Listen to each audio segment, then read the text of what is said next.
Hi champions, welcome to ಸ್ಪರ್ಧಾ ಗುರುಜಿ YouTube channel. ಈ ಒಂದು ಸೆಷನ್ನಲ್ಲಿ ಅಂಗನವಾಡಿ ಕಾರ್ಯಕರ್ತೆ ಮತ್ತು ಅಂಗನವಾಡಿಯ ಸಹಾಯಕಿ ಅಂತ ಹಲವಾರು ಹುದ್ದೆಗಳಾಗಿ ಇವತ್ತು ನೋಟಿಫಿಕೇಶನ್ ಮಾಡಿದ್ದಾರೆ. ಅದರ ಸಂಪೂರ್ಣ ಮಾಹಿತಿಯನ್ನು ಈ ಒಂದೇ ವಿಡಿಯೋದಲ್ಲಿ ತಿಳ್ಕೊಳ್ಳೋಣ.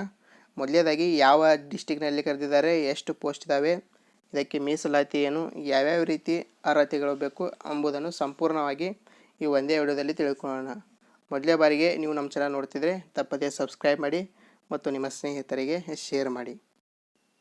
ನೋಡಿ ಸ್ಪರ್ಧಾರ್ಥಿಗಳೇ, ಮೊದಲನೇದಾಗಿ ಇಲ್ಲಿ ಮೈಸೂರು ಜಿಲ್ಲೆಯಲ್ಲಿ ಖಾಲಿ ಇರುವ ಅಂಗನವಾಡಿಯ ಕಾರ್ಯಕರ್ತೆ ಮತ್ತು ಅಂಗನವಾಡಿಯ ಸಹಾಯಕಿ ಅಂತ ಅರ್ಜಿಯನ್ನು ಆಹ್ವಾನಿಸಿದ್ದಾರೆ.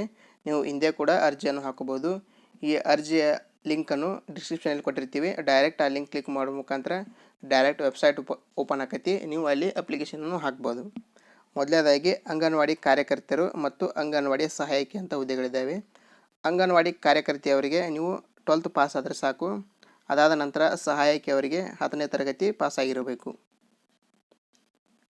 ಇಲ್ಲಿ ಟೋಟಲ್ ಎಷ್ಟು ಹುದ್ದೆಗಳಿದಾವೆ ಅಂದರೆ ಮೈಸೂರು ಡಿಸ್ಟಿಕ್ನಲ್ಲಿ 319 ಹುದ್ದೆಗಳು ಖಾಲಿ ಇವೆ. ನೀವು ಕಮೆಂಟ್ ಮಾಡ್ತಿದ್ರಿ, ಸರ್ ನಮ್ಮ ಡಿಸ್ಟಿಕ್ ಯಾವಾಗ ಬಿಡ್ತಾರೆ ಅಂತ. ನಾವು ಬಿಟ್ಟ ನಂತರ ಸಂಪೂರ್ಣವಾಗಿ ಮಾಹಿತಿಯನ್ನು ತಿಳಿಸಿಕೊಡ್ತೇವೆ. ಅದಾದ ನಂತರ ಈಗಾಗಲೇ ಹಲವಾರು ಡಿಸ್ಟಿಕ್ನಲ್ಲಿ ಕನ್ಫರ್ಮ್ ಮಾಡಿದ್ದಾರೆ. ಅವುಗಳು ನಮ್ಮ ವಿಡಿಯೋದಲ್ಲಿ ಚೆಕ್ ಮಾಡ್ಕೋಬೋದು ಯಾವ್ಯಾವ ಡಿಸ್ಟಿಕ್ನಲ್ಲಿ ಕರೆದಿದ್ದಾರೆ ಅಂತ. ನೆಕ್ಸ್ಟಾಗಿ ಯಾವ್ಯಾವ ತಾಲೂಕಿನಲ್ಲಿ ಹುದ್ದೆಗಳದ ಅಂತ ನೋಡ್ಕೋಬೋದು. ಇದನ್ನು ನೀವು ಸ್ಕ್ರೀನ್ಶಾಟ್ ತೆಗೆದುಕೊಳ್ಳಿ. ಯಾರು ಮೈಸೂರು ಡಿಸ್ಟಿಕ್ನಲ್ಲಿದ್ದೀರಿ ಅಥವಾ ಮೈಸೂರು ಡಿಸ್ಟಿಕ್ಗೆ ಅಪ್ಲೈ ಮಾಡೋರು ಇದೊಂದು ಸ್ಕ್ರೀನ್ಶಾಟ್ ತೆಗೆದುಕೊಂಡು ನೀವು ಆ ತಾಲೂಕಿಗೆ ಅಪ್ಲೈ ಮಾಡ್ಬೋದು. ಯಾವ್ಯಾವ ತಾಲೂಕಿನಿದಾವೆ ಅಂದರೆ ಬಿಳಿಗಿರಿ ತಾಲೂಕು, HD ಕೋಟೆ, ಹುಣಸೂರು, ಕೃಷ್ಣರಾಜಸಾಗರ, ಅದೇ ರೀತಿ ಮೈಸೂರು ಗ್ರಾಮೀಣ, ಮೈಸೂರು ನಗರ, ನಂಜನಗೂಡು, ಪಿರಿಯಾರಪಟ್ಟಣ, ಟಿ ನರಸೀಪುರ, ಈ ರೀತಿಯಾಗಿ ಹಲವಾರು ಹುದ್ದೆಗಳು ಖಾಲಿ ಇದ್ದಾವೆ. ಅತಿ ಹೆಚ್ಚುಗಳು ಅಂಗನವಾಡಿಯ ಸಹಾಯಕಿ ಅಂತ ಹುದ್ದೆಗಳು ಜಾಸ್ತಿ ಕನ್ಫರ್ಮ್ ಇದ್ದಾವೆ. ನೀವು 10th ಕ್ವಾಲಿಫೈ ಆದರೆ ಖಂಡಿತವಾಗಲೂ ಅರ್ಜಿಯನ್ನು ಸಲ್ಲಿಸಿ. ಇಲ್ಲಿ ಯಾವ ರೀತಿಯಾಗಿ ಶೈಕ್ಷಣಿಕ ಅರ್ಹತೆಯನ್ನು ನಿಗದಿಪಡಿಸಿದ್ದಾರೆ ಅಂತ ತಿಳ್ಕೋದಾದರೆ, ಮೊದಲನೇದಾಗಿ ಅಂಗನವಾಡಿ ಕಾರ್ಯಕರ್ತೆಯವರಿಗೆ ಕನಿಷ್ಠ PUC ತೇರ್ಗಡೆಯಾಗಿರಬೇಕು. ಅದೇ ರೀತಿ SSLCಯಲ್ಲಿ ಕನ್ನಡವನ್ನು ಪ್ರಥಮ ಭಾಷೆ ಅಥವಾ ದ್ವಿತೀಯ ಭಾಷೆಯನ್ನಾಗಿ ಸ್ವೀಕರಿಸಬೇಕು. ಅದಾದ ನಂತರ ಅಂಗನವಾಡಿ ಸಹಾಯಕಿಯವರಿಗೆ SSLC ಪಾಸಾಗಿರಬೇಕು ಮತ್ತು ಓದಲು ಬರೆಯಲು ಖಂಡಿತವಾಗಿ ಬರಬೇಕು. ನೆಕ್ಸ್ಟ್ ನೋಡೋದಾದರೆ ಅಭ್ಯರ್ಥಿಗೆ ವಯಸ್ಸು ಎಷ್ಟಾಗಿರ್ಬೇಕು ನೋಡೋದಾದರೆ, ಮೊದಲನೇದಾಗಿ ಅಭ್ಯರ್ಥಿಗೆ ಕನಿಷ್ಠ 19 ವರ್ಷ ಪೂರೈಸಿರಬೇಕು. ಅದಾದ ನಂತರ ಗರಿಷ್ಠ 35 ಮೀರಿರಬಾರದು. ಇದಾದ ನಂತರ ವಿಕಲಚೇತನ ಅಭ್ಯರ್ಥಿಗಳಿಗೆ 10 ವರ್ಷ ವಯೋಮಿತಿ ಸಡಿಲಿಕೆ ಕೂಡ ಕೊಡುತ್ತಾರೆ. 35ರಿಂದ 45 ಇದ್ದರೂ ನೀವು ಕೂಡ ವಿಕಲಚೇತನವರಿಗೆ ಅರ್ಜಿಯನ್ನು ಹಾಕಲು ನಿಮಗೆ ಅನುಮತಿಯನ್ನು ನೀಡುತ್ತಾರೆ. ಇದಾದ ನಂತರ ಯಾವ ರೀತಿಯಾಗಿ ಆಯ್ಕೆ ಮಾಡುತ್ತಾರೆ ಅಂತ ಕೇಳಬಹುದು.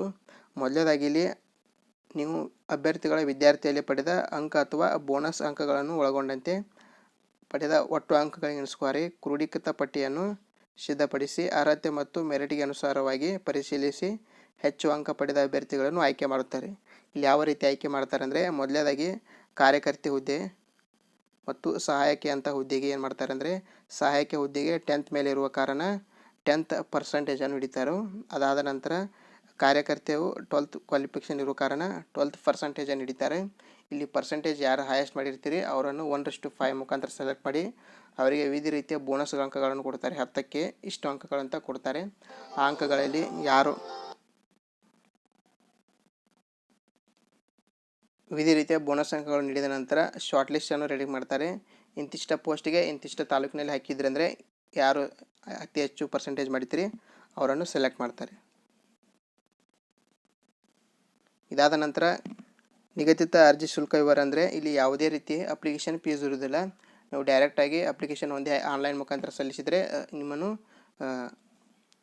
ನಿಮ್ಮ ಅರ್ಜಿಗಳನ್ನು ಸ್ವೀಕಾರ ಮಾಡ್ತಾರೆ. ಇದಾದ ನಂತರ ಶಾರ್ಟ್ ಲಿಸ್ಟ್ ಬಿಡುಗಡೆಗಳನ್ನು ಮಾಡ್ತಾರೆ.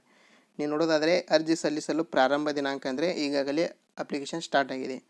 ಮೇ 16, 2025 ಅಪ್ಲಿಕೇಶನ್ ಸ್ಟಾರ್ಟ್ ಆಗಿದ್ದು, ಅರ್ಜಿ ಸಲ್ಲಿಸಲು ಕೊನೆಯ ದಿನಾಂಕ ನೋಡೋದಾದರೆ ಜೂನ್ 15 ಅರ್ಜಿಯು ಕೊನೆಗೊಳ್ಳುತ್ತದೆ. ಇಷ್ಟರಲ್ಲಿ ನೀವು ಕೂಡ ಏನು ಮಾಡಬೇಕಂದ್ರೆ ಅರ್ಜಿಯನ್ನು ಸಲ್ಲಿಸಿರಬೇಕು. ಕೊನೆಯ 2 ದಿನಗಳೆಂದರೆ ನೀವು 14, 13ನೇ ತಾರೀಕು ಸರ್ವರ್ ಬಿಜಿ ಇರ್ತೈತಿ. ಆದ ಕಾರಣ ಒಂದು 10 ನಿಮಿಷಗಳಲ್ಲಿ ನೀವು ಅಪ್ಲಿಕೇಶನ್ ಫಾರ್ಮನ್ನು ಫಿಲಪ್ ಮಾಡ್ಬೋದು. ಲಿಂಕನ್ನು ಡಿಸ್ಕ್ರಿಪ್ಷನಲ್ಲಿ ಕೊಟ್ಟಿದ್ದೀನಿ, ಹೋಗಿ ಚೆಕ್ ಮಾಡಿ ಅಪ್ಲೈ ಮಾಡಿ. ಇದೇ ರೀತಿ ಉಪಯುಕ್ತ ಮಾಹಿತಿಗಾಗಿ ನಮ್ಮ ಯೂಟ್ಯೂಬ್ ಚಾನಲನ್ನು ಸಬ್ಸ್ಕ್ರೈಬ್ ಮಾಡಿ. ನೆಕ್ಸ್ಟ್ ಯಾವ ಡಿಸ್ಟಿಕ್ ಕರೀತಾರಂತ ನಿಮಗೆ ಸಂಪೂರ್ಣವಾಗಿ ತಿಳಿಸಿಕೊಡ್ತೀವಿ. ಧನ್ಯವಾದಗಳು.